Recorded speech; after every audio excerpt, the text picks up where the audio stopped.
let's go to another adventure. So we talked about Transamericana, but then you moved to San Francisco. What inspired every single street? And what is Um, every single street? yeah. So the run across the country is the perfect segue into talking about this. I had wanted to finish in San Francisco for my run across the country because I'd lived there off and on for, at that point, 5 years or so. Um, uh, most of those, most of that time with my wife, then girlfriend, now wife. And after my run across the country, we decided to stick around there for at least another year. We settled down in Oakland for that year, and you know, after my body recovered and for lack of a better word, the trauma of crossing the Great American Desert kind Yeah. of subsided. You know, I started thinking and wondering, like, what can I do again that's sort of similar to running across the country, same sort of mindset, but um, you know, I'm getting older. I'm not quite as interested in being on the road Mm. for weeks or months at a time. Like, how can I have an adventure like this here in the Bay Area? And that's when I kind of came up with this idea to run every single street in the entire city. Um, Whoa. The I city can of San almost Francisco. yeah, the city of San Francisco. And so I can almost pinpoint like exactly when I came up with the idea. I was hanging out with some friends, drinking, and they were actually one of the friends that gave me that title of conceptual runner. Nice. And I'm like, wow, like what would, like, we were just talking about the city and how like we think we know it, but we don't actually know it all that well. And Hmm. that's when I'm like, I'm gonna run every street here. And I Googled how many miles a street there are in San Francisco, and came up with this number, 1,150 miles. Wow. Um, and some quick math in my head and you know, map work in my head. I'm like, oh, that's like Denver to San Francisco. I know how far that is. I know how long that takes on foot. That's about 6 weeks. Like, just kind of wrapping my head around it. It's like I can do that. And so then I really, like, as I oftentimes do with these projects, just became 100% obsessed with it, and took it all the way to the moon. Yeah, you did. And it was great. And then again, I approached Solomon and I'm like, I've got this really weird idea. I want to run every single street in San Francisco. I'm going to treat it like a through hike or a through run, and do like 30 miles a day and document it. And I'm really hoping that it'll take off, not just here in San Francisco, but that other people around the country and around the world might see it as something that they could do in their hometowns.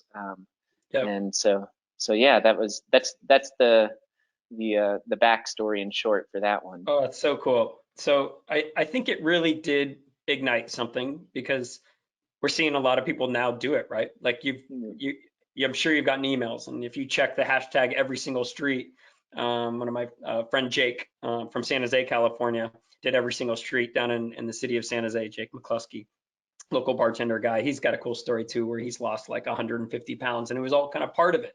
So that was Mm. kind of fun to like see this personal growth thing, and then a local story.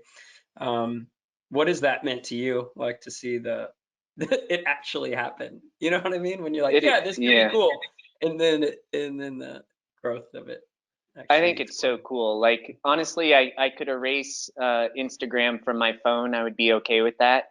But the number one thing that I would miss is that All hashtag the and dancing, right? The all TikTok the and the dancing. dancing. Yeah, That's totally. exactly what you Yeah. probably miss. Yeah. Yeah. Um, but yeah, just seeing this project take off, and it's not so much feeding my own ego sort of thing. It's much more so like, holy crap, like seeing other people's versions of their city, and like seeing cities that I think I know, like seeing someone do you know, Paris, Oh, and it's not the Eiffel Tower, it's not the Louvre, it's not you know, all of these things. It's all of these things that you don't see, that we kind of consider the mundane or the yeah. banal.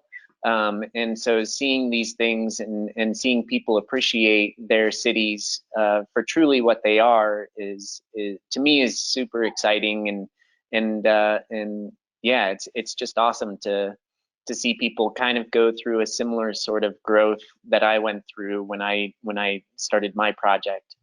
That's cool. And there's different ways to do it, which I also like. Like if you're super analytical, which you seem to kind of get into that part of it, like the Mhm. Chinese postman problem of how Mhm. efficiently can I do this event? And you could be like, okay, I'll tackle this section first or that section. But I could also see in it being kind of like loose and being like, nah, I just feel like going over here today. Or Totally. tackling it in a very like loose way of a Yeah. different neighborhood you may want to hit up. Yep. And I've experimented. So my first one was San Francisco. And then my wife and I, we went to Mexico for 6 months and stopped in Mexico City for six Oh, weeks. And during that time, I did a small every single street project and took on 9 different neighborhoods in Mexico City. cool. So there's that way to do it, just kind of as a tourist, but as like an endurance tourist Yeah, dedicated to kind of experiencing the city in a way that not even locals can really fathom.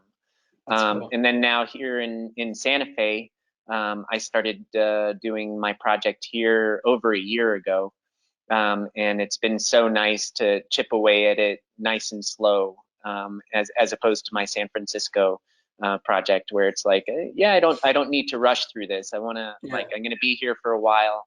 I'm just excited to experience it as it comes along. That's cool.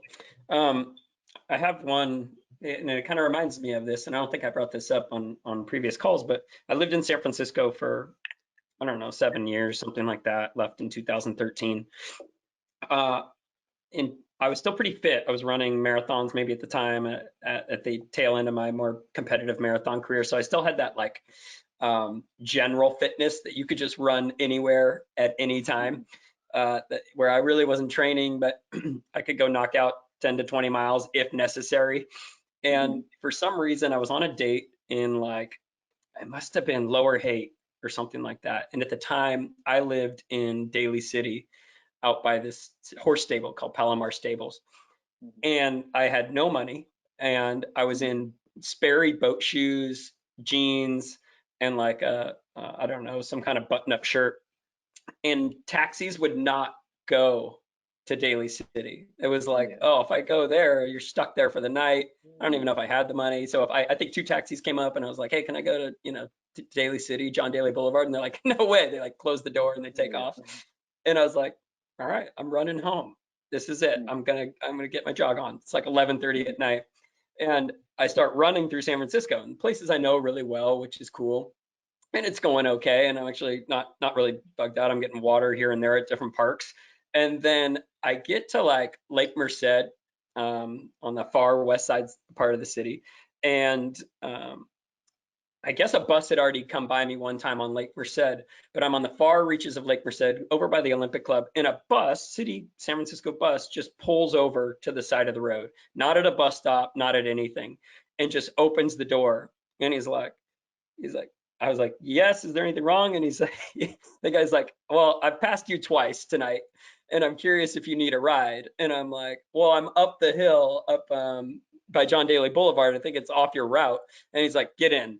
And I just get in a city bus by myself. And I'm like, I also don't have any money. He's like, it doesn't matter, man.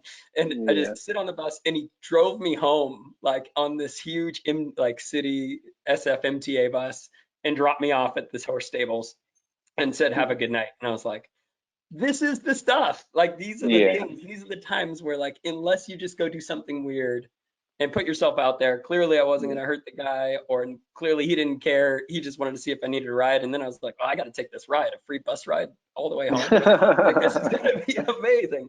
But I Yeah. guess I didn't remember that story until thinking about those great experiences that don't happen unless you put yourself in weird positions Totally. of those things. But Yeah, um, I also kind of feel like experiencing either receiving or giving oh, kindness, you need to have endurance.